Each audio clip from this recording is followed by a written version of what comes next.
Hello magical minds. आज हम कुछ टर्म्स देखेंगे जो कि जे के और एल लेटर से स्टार्ट होने वाले टर्म्स हैं। तो आज हम सबसे पहले जो टर्म देखने जा रहे हैं वो है जजमेंट।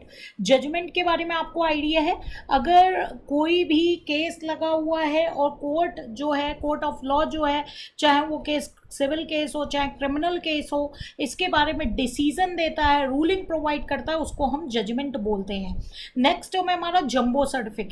ये जब हम बहुत सारे large number of market lots, चाहे वो शेयर्स के भी हो सकते हैं, एक साथ खरीदते हैं, तो अलग अलग लॉट के अलग अलग सर्टिफिकेट ना बनाकर एक ही सर्टिफिकेट जो है बना दिया जाता है, एक ही सिंगल कंपोजिट शेयर सर्टिफिकेट बना दिया जाता है, जिसको हम जंबो सर्टिफिकेट बोलते हैं। थर्ड है ज्यूरी। ज्यूरी की अगर हम बात करें तो ज्यूरी कोर्ट में अगर कई जजेस की जो बेंच है वो है तो उसको आप ज्यूरी बोल सकते हैं। मतलब कि बॉडी ऑफ पर्सन्स है जिसमें कई पर्सन्स इन्वॉल्व हैं और जो हियरिंग कर रहे हैं केस की, जो एविडेंस और विटनेस को देख रहे हैं, वो क्रिमिनल ट्रायल भी हो सकता है, राइट। तो उसको हम ज्यूरी बोलते हैं। Group of persons, group of जजेस को हम ज्यूरी बोलते हैं। नेक्स्ट हम आप देख रहे हैं काइंड। तो आपने देखा होगा मॉनिटरी पेमेंट की, जब हम किसी चीज़ का पेमेंट करते हैं मनी में करते हैं। हम मनी के अलावा, अगर मनी के अलावा कोई चीज़ दे रहे हैं कंसीडरेशन के तौर पे, किसी चीज़ को लेने के बदले, सामान को लेने के बदले, या तो कोई सर्विस दे रहे हैं या सामान के बदले कोई सामान दे रहे हैं या सर्विस के बदले सामान या दूसरी सर्विस प्रोवाइड कर रहे हैं, तो इसको हम कहते हैं कि हम काइंड में पेमेंट कर रहे हैं। तो अगर हम मनी के अलावा और किसी चीज़ में, गुड्स या सर्विसेज के फॉर्म में किसी को पेमेंट करते हैं तो उसको हम बोलते हैं काइंड में हम पेमेंट कर रहे हैं। नेक्स्ट हमें लेबर इंटेंसिव।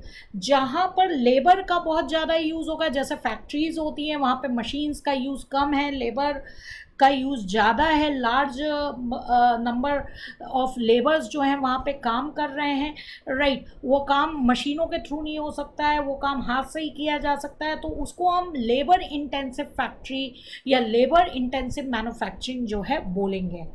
नेक्स्ट आप टर्म देख रहे हैं लैंडिंग ऑर्डर। लैंडिंग ऑर्डर ये है कि जो शिप का कार्गो है, शिप पे जो सामान है उसको कार्गो कहते हैं। जो शिप का कार्गो है उसको जहाँ उतारा जाता है उसको आप लैंडिंग ऑर्डर कहते हैं। शिप का कार्गो तब उतारा जाएगा जब सारी लैंडिंग ऑर्डर की फॉर्मेलिटीज़ जो है पूरी हो जाएंगी, राइट। अगर शिप से सामान उतार दिया गया है उसके बाद जिसको सामान ले जाना है, जैसे इम्पोर्टर को सामान छुड़वा के ले जाना है, वो उस पर देरी करता है तो उसके ऊपर डिमरेज चार्जेस जो है लग सकते हैं। डिमरेज चार्जेस उसको पे करने पड़ सकते हैं अगर वो देरी से सामान जो है छुड़वा कर ले जाता है। यहाँ पे नेक्स्ट टर्म आप देख रहे हैं लॉन्ड्रिंग। लॉन्ड्रिंग टर्म यूज़ होता है मनी लॉन्ड्रिंग में। लॉन्ड्री का मतलब आपको पता है, जनरल टर्म में हम देखें तो हम अपने कपड़ों की लॉन्ड्री करवाते हैं, यानी कपड़ों की सफाई करवाते हैं। तो आपने देखा है कि वॉशिंग मशीन में जब कपड़े डाले जाते हैं तो गोल गोल घूमते हैं जिससे वो कपड़े जो है साफ़ हो जाते हैं। तो ऐसी मनी लॉन्ड्रिंग में क्या होता है कि इतनी बार किसी ब्लैक मनी को छुपाने के लिए इतनी बार ट्रांजैक्शन जो हैं किए जा सकते हैं, इतनी बार ट्रांजैक्शन किए जाते हैं। सपोज़ ब्लैक मनी से एक प्रॉपर्टी खरीदी, फिर उस प्रॉपर्टी को बेचा, फिर उस मनी का कुछ किया, फिर जो किया उससे हटा कर फिर कुछ और मनी का किया। मतलब इतनी लेयर्स चढ़ा दी जाएंगे, इतने नंबर ऑफ ट्रांजैक्शंस कर दिए जाएंगे कि मेन सोर्स कहाँ से था मनी का ये नहीं पता लग पाता है, तो इसको हम मनी लॉन्ड्रिंग बोलते हैं। नेक्स्ट टर्म हम देख रहे हैं लीज। लीज में क्या होता है कि एक पार्टी जो है दूसरी पार्टी को अपने प्रॉपर्टी को यूज़ करने का राइट देती है, राइट। लीज पे मशीन भी दी जा सकती है, बिल्डिंग भी यूज़ करने के लिए दी जा सकती है, ज़मीन भी दी जा सकती है। तो जो पार्टी अपनी प्रॉपर्टी प्रोवाइड करती है उसको हम लेसर बोलते हैं, और जो पर्सन उस प्रॉपर्टी को यूज़ करने के लिए लेता है उसको हम लेसी बोलते हैं। इन दोनों के बीच एक एग्रीमेंट होता है। लेसी लेसर की प्रॉपर्टी यूज़ करने के बदले, उसका यूज़ करने के बदले लेसर को रेंट जो है प्रोवाइड करता है, लीज रेंट जो है वो प्रोवाइड करता है। तो इसके लिए लीज डीड जो है तैयार किया जाता है, राइट। अब हम बात कर रहे हैं लीगल टेंडर की। लीगल टेंडर की अगर हम बात करें तो गवर्नमेंट टाइम टाइम पे कुछ टेंडर्स निकालती रहती है, जिसमें अगर कुछ काम करने के लिए दिया जाएगा या कुछ बल्क में, जैसे मैंने टेंडर पर भी पहले भी बात की थी कि कुछ बल्क में गवर्नमेंट जो है गुड्स जो है वो प्रिक्योर करना चाहती है, लेना चाहती है, या कुछ सर्विसेज जो है हमसे लेना चाहती है, उसके बदले वो हमें, जब हम वो काम पूरा कर देते हैं, ऑर्डर पूरा कर देते हैं, तो मनी प्रोवाइड करते हैं, तो उसको हम लीगल टेंडर बोलते हैं। Letter of credit. Letter of credit जो फ्रेज है ये जनरली इंटरनेशनल बिजनेस में यूज़ होता है। सपोज डियर एक्सपोर्टर और इंपोर्टर है। अब इंपोर्टर एक्सपोर्टर से क्रेडिट पे माल खरीदना चाहता है, एक्सपोर्टर इंपोर्टर को नहीं जानता है, तो इंपोर्टर जो है अपने, सपोज इंपोर्टर इंडिया का है, वो फॉरेन से कोई मशीन खरीदना चाहता है, क्रेडिट बेसिस पे खरीदना चाहता है, तो एक्सपोर्टर उस इंपोर्टर को नहीं जानता लेकिन इंडिया के बैंक को तो जानता है, मे बी SBI बैंक। अगर उस इंपोर्टर के रिगार्डिंग एक लेटर ऑफ क्रेडिट ड्राफ्ट करके एक्सपोर्टर को प्रोवाइड कर दे, तो एक्सपोर्टर लोन जो है, लोन पर मशीन जो है वो इंपोर्टर को क्रेडिट बेसिस पे प्रोवाइड कर सकता है। तो इसके लिए इंपोर्टर को जो भी उसका बैंक है उससे लेटर ऑफ क्रेडिट जो है ड्राफ्ट करवाना पड़ेगा। बैंक पहले इंपोर्टर की हिस्ट्री देखेगा, चेक करेगा कि क्या उसका फाइनेंशियल स्टेटस है इंडिया पे, फिर वो लेटर ऑफ क्रेडिट जो है ड्राफ्ट करके देगा। तो अगर एक्सपोर्टर जो है इंपोर्टर को नहीं जानता है तो वो वहाँ के बैंक पे जो है भरोसा कर सकता है, और बैंक देखा जाए तो यहाँ पे एक तरीके से गारंटर के तौर पे जो है काम कर रहा है। तो बैंक जो इंपोर्टर की क्रेडिट की जो क्रेडिबिलिटी के बारे में एक एश्योरेंस प्रोवाइड करता है एक्सपोर्टर को, लेटर ऑफ क्रेडिट के थ्रू वो जो है प्रोवाइड करता है। नेक्स्ट हम देखने जा रहे हैं लाइबिलिटीज़। तो डियर हमने बैलेंस शीट की बात ऑलरेडी की हुई है, आपने देखा है बैलेंस शीट में एक तरफ लाइबिलिटीज़ होता है, एक तरफ एसेट होता है। लाइबिलिटीज़ में आपने देखा है जो भी बिजनेस ने पैसे उठाए होते हैं, चाहे इक्विटी शेयर के थ्रू चाहे डिबेंचर्स के थ्रू, ये लॉन्ग टर्म लाइबिलिटीज़ में जाते हैं। उसके बाद करंट लाइबिलिटीज़ होती हैं जिसमें क्रेडिटर्स आते हैं, आउटस्टैंडिंग एक्सपेंसेस आते हैं। उसके अलावा कुछ कंटीजेंट लाइबिलिटीज़ होती हैं जो बैलेंस शीट में शो नहीं होती है, बैलेंस शीट के बाहर नोट के फॉर्म में शो होती हैं, क्योंकि एक्चुअल लाइबिलिटी नहीं होती है, फ्यूचर इवेंट पे डिपेंड करता है कि वो लाइबिलिटीज क्रिएट होंगी कि नहीं होंगी। Contingent liability, for suppose court में कोई केस चल रहा है, तो जब जजमेंट आएगा उसके बाद ही कंपनी को शायद क्लेम देना होगा, तो वो जो क्लेम का अमाउंट है वो कंटीजेंट लाइबिलिटी है।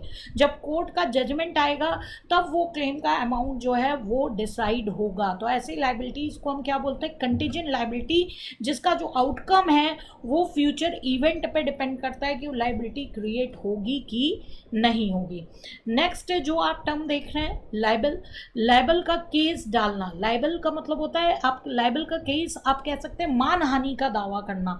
अगर किसी ने किसी के लिए कुछ डिफेमेटरी मटेरियल जो है यूज़ किया है, किसी के खिलाफ कुछ गलत बोला है मीडिया के सामने, या किसी के रेपुटेशन को धक्का पहुंचाने का काम किया है, तो वहाँ पर जो एग्रीव्ड पार्टी है वो जो गलत बोल रहा है, रेपुटेशन को धक्का पहुंचाने का काम कर रहा है, उसके ऊपर लायबल का केस यानी मानहानि का केस डाल सकती है, और इसमें गलती करने वाली पार्टी का जो डैमेजेस है वो कोर्ट डिसाइड करेगा। ये आप लॉ ऑफ टॉर्ट में भी डिफेमेट्री के बारे में जो है पढ़ेंगे।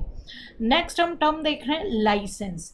लाइसेंस आपको पता है, अगर आप कुछ काम करना चाहते हैं, सपोज किसी कंपनी ने किसी एक पर्टिकुलर चीज़ का पेटेंट लिया हुआ है, आपको भी वो काम करना है, तो आपको उस कंपनी से लाइसेंस लेना पड़ेगा। जब तक आप लाइसेंस नहीं लेंगे उस कंपनी से तब तक आप वो काम नहीं कर सकते, क्योंकि उस काम को करने का लीगल राइट उस पर्टिकुलर कंपनी के पास ही है।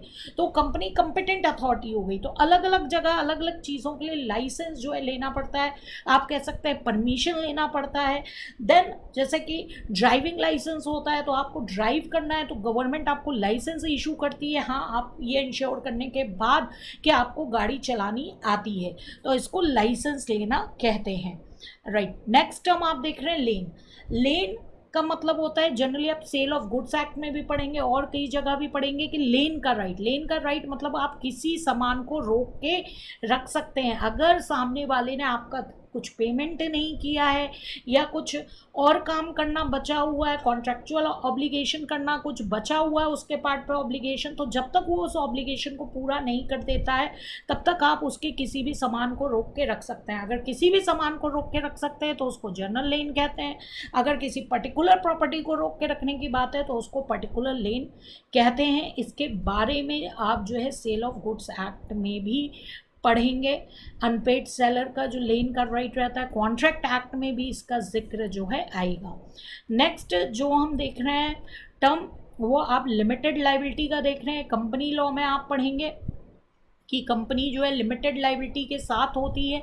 लिमिटेड लायबिलिटी का मतलब ये है कि आपने अगर कंपनी के शेयर्स खरीद रखे हैं, आप कंपनी के ओनर हैं और कंपनी इंसॉल्वेंट हो जाती है तो आपका जितना पैसा इन्वेस्टेड है केवल वही डूबेगा, उसके अलावा आपके पर्सनल प्रॉपर्टी पे कोई रिस्क नहीं है।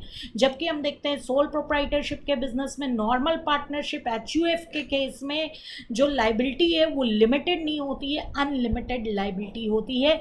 यानी कि अगर बिजनेस के ड्यूज का पेमेंट नहीं हो पा रहा है तो जो बिजनेस का ओनर है उसकी पर्सनल प्रॉपर्टी भी जो है वो रिस्क पे होती है। नेक्स्ट जो टर्म हम पढ़ रहे हैं लिक्विडेटर। लिक्विडेटर वो पर्सन होता है जिसको कोर्ट अपॉइंट करता है जब कंपनी इंसॉल्वेंट हो गई होती है या कंपनी का वाइंडिंग अप हो रहा होता है, तो कंपनी की एसेट को बेचकर उसकी सारी लायबिलिटीज़ का पेमेंट किया जाता है। तो एसेट को बेचने का काम जो कोर्ट है वो एक ऑफिशियल पर्सन अपॉइंट करता है, उस ऑफिशियल पर्सन को हम लिक्विडेटर जो है बोलते हैं। राइट, नेक्स्ट हम देख रहे हैं लिक्विडिटी। लिक्विडिटी, बिजनेस की लिक्विडिटी अच्छी है, हम ऐसे बोलते हैं। लिक्विडिटी अच्छी होने का मतलब कि बिजनेस में कैश की अवेलेबिलिटी है या ऐसी मार्केट सिक्योरिटीज़ या ऐसी चीज़ें जिनको जल्दी से जल्दी कैश में जो है कन्वर्ट किया जा सकता है और कैश की ज़रूरत पूरी की जा सकती है। तो आपकी लिक्विडिटी अच्छी होने का मतलब ये है कि आपके पास कैश की अवेलेबिलिटी है और या कुछ एसेट आपके पास, शेयर्स वगैरह, शॉर्ट टर्म शेयर्स वगैरह आपके पास ऐसे हैं जिनको आप जल्दी से जल्दी बेचकर कैश में कन्वर्ट कर सकते हैं। नेक्स्ट हम यहाँ पे देख रहे हैं लिटिगेशन।